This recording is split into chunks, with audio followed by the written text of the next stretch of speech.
Right, back here at the table, another guest. Please introduce yourself and tell me why you're here.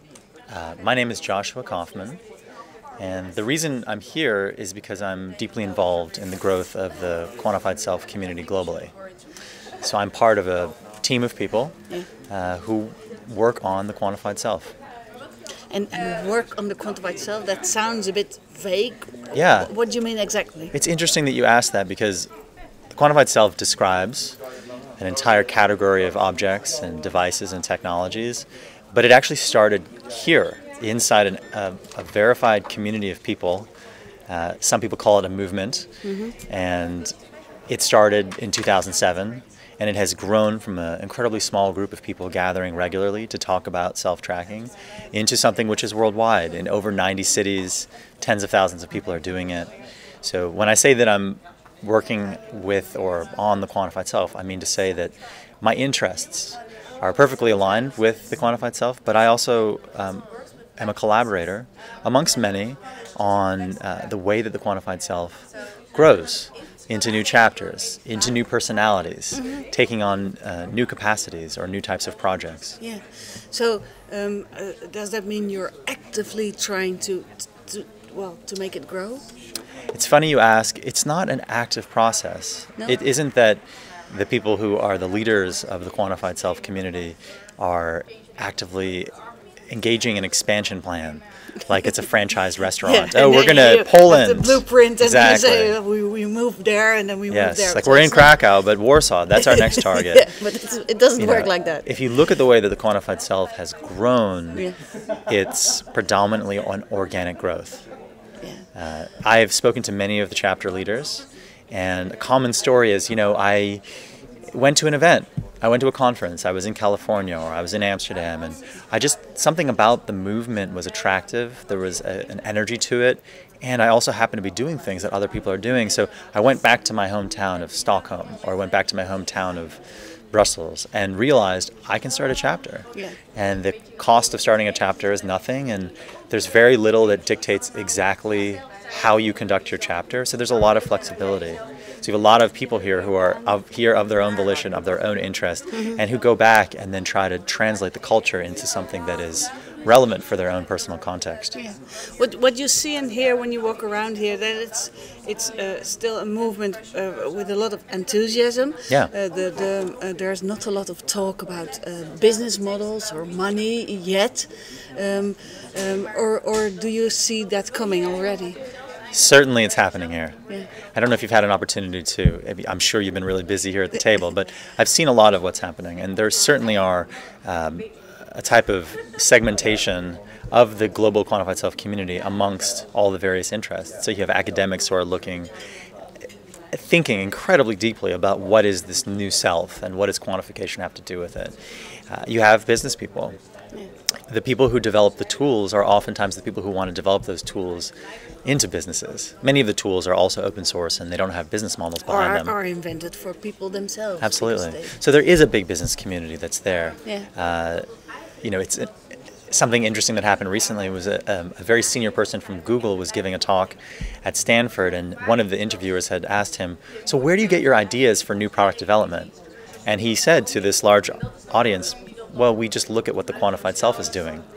So this is a font of invention and of creativity, and it generates a surplus amount of value, and that value can be captured by thinkers in the academic world, or medical doctors, or researchers in science, or by business people. Yeah. And all of them come to the Quantified Self to do that. A lot of the time when that happens, when this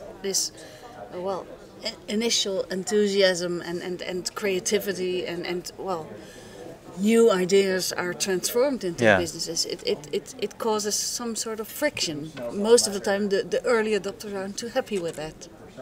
Well, actually, so many tools have been born in the world of the Quantified Self, where the early adopters and the Quantified Self had a perfect overlap. Many tool makers came to the Quantified Self and said, I have this idea, here's what I've done with it, I've just used it on myself, maybe some of you also want to try using it as well. And especially in the early days of the Quantified Self, these tool makers would come and ask for critique and ask for, is this a good business idea, or should we keep this open source, and engage the community in that dialogue. So there's a surprising amount of openness about the translation of really good ideas into commercial products that happens here at the Quantified Self. Yeah. So you're not afraid for this transition, that it will become more commercial, that it will be about business models, that it will be about money? I wouldn't say I'm afraid. I mean, I think it's a wonderful opportunity to use the best of business, the way that business understands design, manufacturing, marketing, distribution, customer relationship management. These are things that business does incredibly well. And if you have a really good product and you have a business that's motivated for the right reasons to give people tools that are helpful in the course of their lives, I welcome business using the tools that they have in order to try to get positive products into the hands of people. Even when the when a movement like this isn't what it is anymore, because it will change them. Sure. I mean, the movement changes. It doesn't, and it doesn't only change unidirectionally. It often will change, and we lament, oh, it's changing, and then it'll come back to the thing that it was. I mean, it really oscillates, and so much of it is dependent on who are the people at the particular meeting and what are the stories that are emerging that sort of form the background of the discussion around the Quantified Self. But as you know, all businesses are different. Some businesses you really want to support because you think that they're doing a great thing, and they seem to be balancing all the interests of all their stakeholders and are very respectful of all their stakeholders. Some businesses not so much. So I certainly don't fear the commercialization of certain aspects of the Quantified Self. What I fear is the irresponsible commercialization of certain parts of the Quantified Self. And what are you going to do about that? Or is it a thing that's going to happen anyway and you can't do anything about it? Personally? Yeah, or with the movement, with the people who are around? Well, the movement is a non-prescriptive movement. You know, there's nobody in the Quantified Self who's saying, everyone, we should be boycotting such and such Quantified Self company because they don't have an open device. This is a common complaint, is that many of the companies who create actually really wonderfully designed products have closed ecosystems. And there's a complaint around that. It should be open so that we can actually use it for purposes that are not originally intended. But nobody here is actively boycotting. They're taking the time to examine all the options, and if you look at the decisions that people in the community are making, they tend to go towards the products and companies that are most enabling for their own definition of what the Quantified Self is. And it could be a very open definition, it could be a very closed definition. At this stage of the game, there are many options. However, there is a lot of consolidation that's happening in the industrial or industry segment of the Quantified Self. Bigger Quantified Self companies are buying smaller Quantified Self companies. And as these consolidate, certain types of new market-oriented commercial effects will emerge, and those will be interesting to watch. But nothing has arisen yet where we can say conclusively that commercialization... The wrong way. Exactly, Why is Quantified Self important, in your view? In my view? Well, interestingly, I mean, these 4 cameras that you have been pointing for the last 2 days at a conversation with a backdrop. And it might be good to kind of just like draw our attention to what's happening back here. And probably something that's consistent in the backdrop of all the conversations is a lot of activity over there. What's happening over here? This is a sponsor of the Quantified Self. It's a Dutch company based in Rotterdam, which helps people to understand their cardiovascular age and gives advanced tools for the analysis of the cardiovascular system. We talked to them. And people are really interested in it. So I went, and I'm over 30, and I had my heart age tested, and it's 24. Congratulations. I'm very happy. So I'm internally younger than I'm externally. That's nice to know, but why is the Quantified Self interesting for me? Because it validated in this test over here steps that I've taken in the rest of my life to try to be as healthy as possible, to try to make choices for myself that I thought were good for me by my own definition. And when you take the intentionality of learning about yourself and improving yourself, and you start matching it with the tools that help you to understand if you're on the right track, you're developing a much more complex relationship with yourself, where you can take the steps for your personal growth, know that they're working, entertain your curiosities, connect with other people who are engaging similar or totally different types of projects that try to define themselves and improve themselves. And this is the community in which that happens. Yeah. Do you track a lot yourself in daily life? Not a lot. No? So what do you track? Exercise, sometimes. And oftentimes I'll track something like exercise up until a point at which I have a really good sense of what's actually happening. So I'll use the self-tracking tools to train my intuitions. Yeah. That's a very common thing in this community as well, is that people use the tools to develop new types of senses. Like the sense of, if I'm lifting weights in the gym, what's the right type of lifting? That's a sense in that particular occasion. If you can figure out what that sense is, at a certain point in time you become less and less dependent on the self-tracking tool in order to help you understand it. Yeah, but on the other hand, you can see people here who track things or want to capture things. I think a lot of people, well, just do or feel, or they want to capture their happiness or their personal growth, and so that's the other side. So it doesn't give them extra senses. They need this tracking for something a lot of people do naturally. Well, to the extent that individuals ever exhibit a compulsion to collect stuff about themselves, data about themselves, it's indicative of a broader trend of the over-collection of data from everywhere. It's indicative of the social media environments in which people spend their lives on the internet. It's indicative of the existence of the mobile phone and the types of tracking that happens on it. So in some ways, people are expressing in themselves and their own ability to collect data about themselves a broader idea of the potential value in collecting data in general. Yet it can be compulsive. There are certainly people who express that level of compulsion, but very few people are just collecting because they can. They're collecting because they believe that they have goals. They want to achieve something. Yeah. And what we know about the quantified self is that simply the act of engaging yourself through the collecting of data, even if you don't even get to that stage of analysis or visualization or creating feedback loops, for a lot of people, that's enough.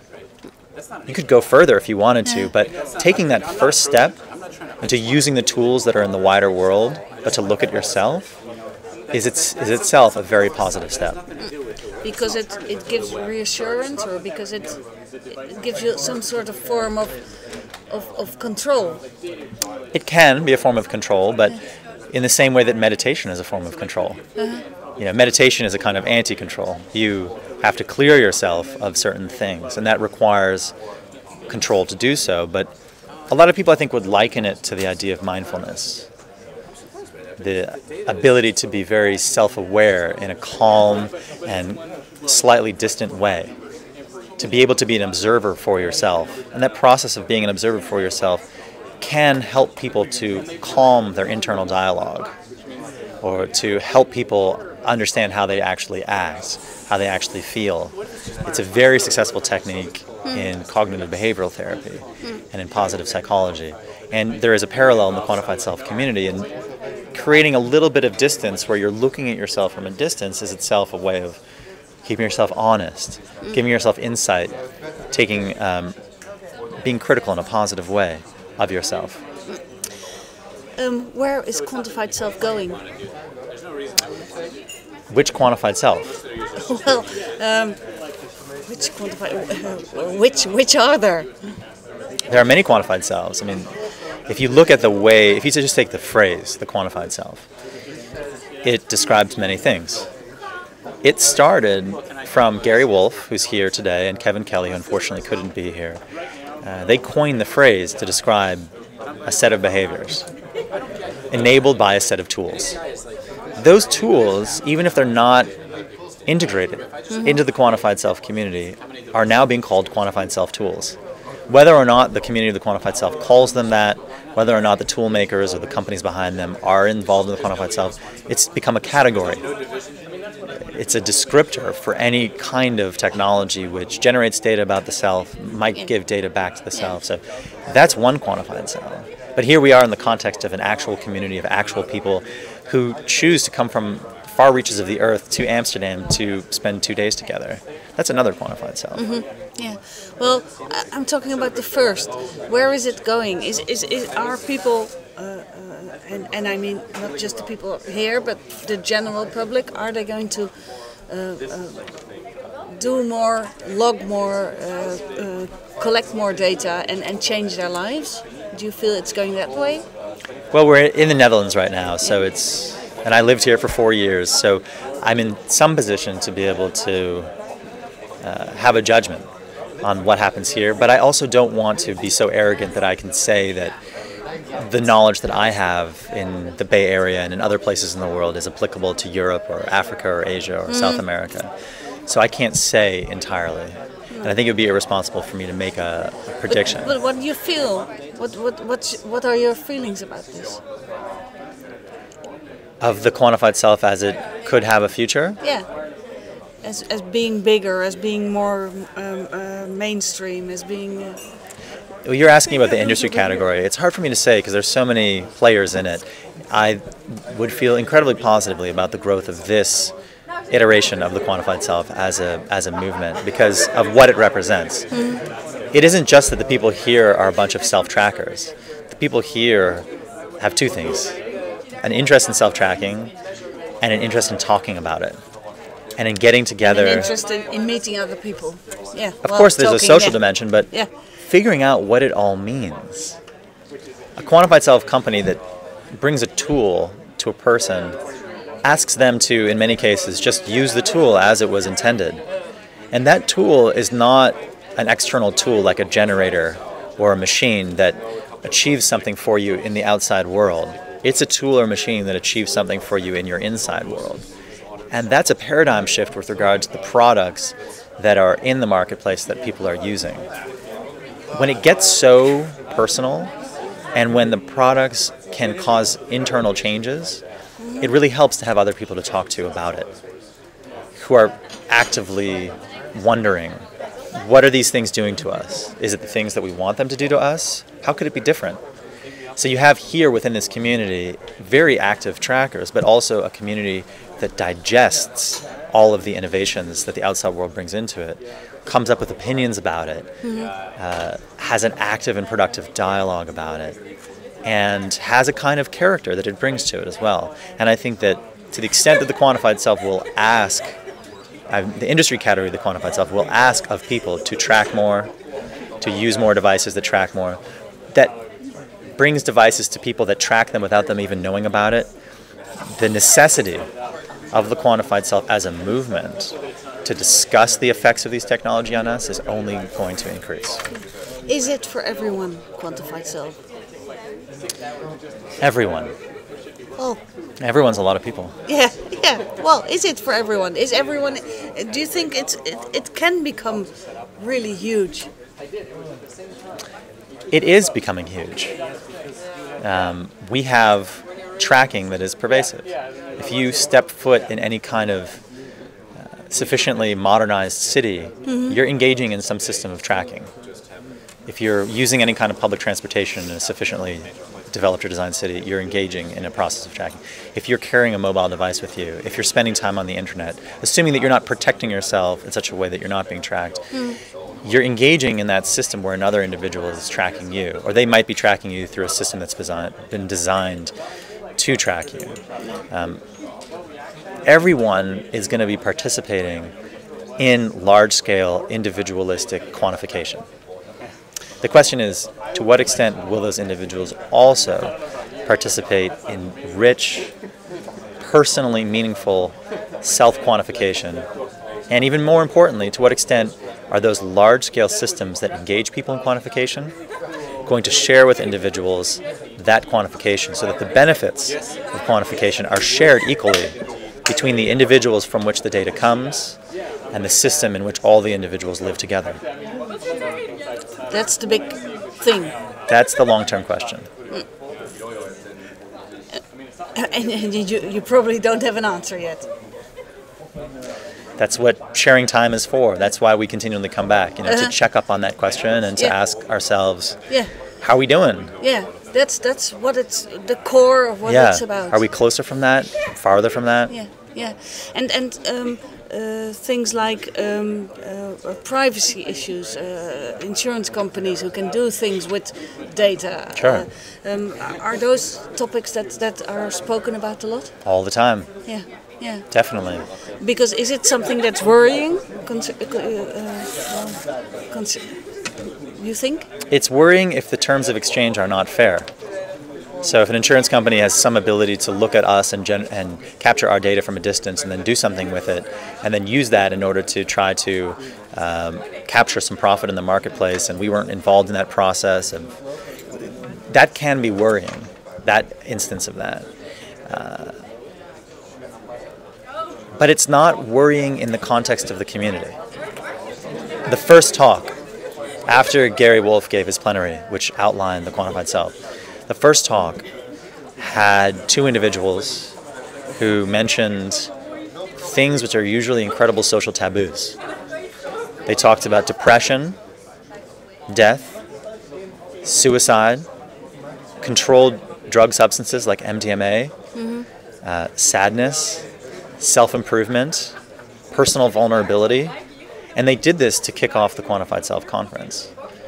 An incredible gesture of intimacy between these two individuals and the rest of the community. So that level of intimacy, if it's contextually appropriate, is a really positive sign and does not worry me at all. No. But if that level of intimacy happens in a non-appropriate context, or is that being worries used me. by an insurance company to raise premia, things like that. Yeah, and that's a very, I would say, common example because the risks are so acute, because it's already in some cases happening. It's not like that's a description of a dystopian future. Many insurance companies actually overtly broadcast the fact that, and they give you the tools, that should you give them more data about who you are, they'll actually give you discounts.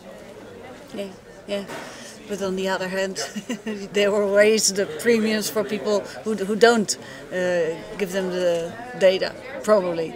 Or who give them the wrong data, or the data they don't want to hear. Sure, yeah. And when you speak of insurance companies, you're speaking of a very potent example of a very asymmetrical situation. They're in a position to aggregate all individual risk because they actually have been able to calculate what individual risk is. Whereas on an individual level, we're just individuals. We can't aggregate risk unless we own the insurance company, and we can't calculate our individual risk because we don't live as an aggregation of all the individuals. We live just as one person. And I think that the risks and the worries come from any sort of alignment that looks like that. One central party which can aggregate value and risk across large populations, which is big and strong and organized, but which is not tied to the fates of any one individual. Yeah. You've been coming to conferences like this for some time? Since the beginning, yeah. What has been the biggest change you feel? In the conferences? Yeah. Well, there have only been 4. Yeah. But can you see a change? The changes manifest in the cultural differences. So the Silicon Valley conferences are very different than the Amsterdam conferences because of the people who happen to be nearby. It's a very obvious distinction. I mean, there are more people who are tool makers and VCs who are obviously representing the investment community in the Bay Area annual conferences. But conferences are just one dimension of the Quantified Self. The meetups happen regularly in almost 100 cities, and they're all different. All over the place, yes. Some of them meet in the offices of Fortune 500 companies, and some of them meet at universities, and some of them meet in basements, and some of them meet in coffee shops.